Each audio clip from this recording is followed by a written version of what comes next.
أعوذ بالله من الشيطان الرجيم.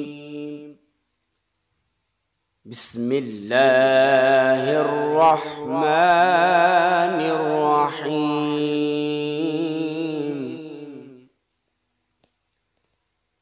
يا بني إسرائيل اذكروا نعمتي التي أنعمت عليكم وأوفوا بعهدي أوف بعهدكم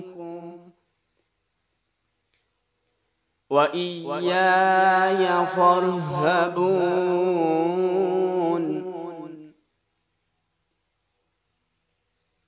وآمنوا بما أنزلت مصدقا لما معكم ولا تكونوا أول كافر به ولا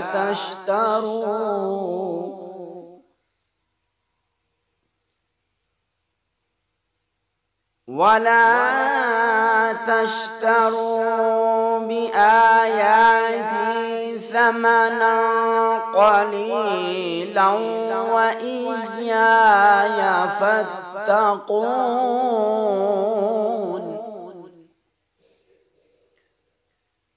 ولا تلبسوا الحق بالباطل وتكتموا الحق وأنتم تعلمون.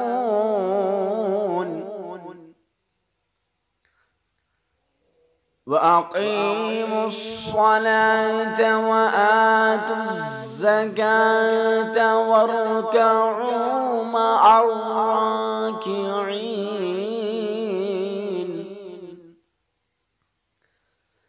أتأمرون الناس بالبر وتنسون أنفسكم وأنتم تتلون الكتاب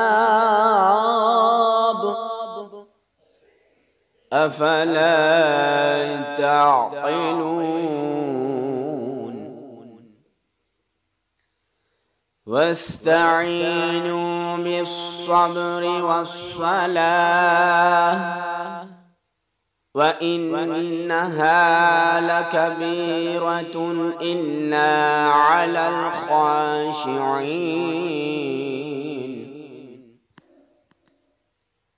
الذين يظنون أنهم ملاقو ربهم وأنهم إليه راجعون. يا بني إسرائيل اذكروا نعمتي التي أنعمت عليكم وأني فضلتكم على العالمين.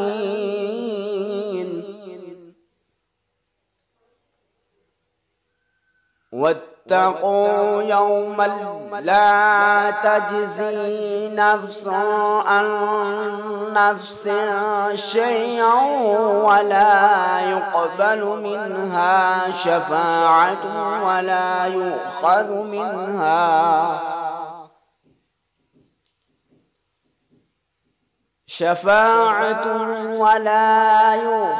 منها عدل ولا هم ينصرون. وإذ نجيناكم من آل فرعون يسومونكم سوء العذاب يذبحون أبناءكم ويستحيون نساءكم وفي ذلكم بلاء من ربكم عظيم. صدق الله العظيم.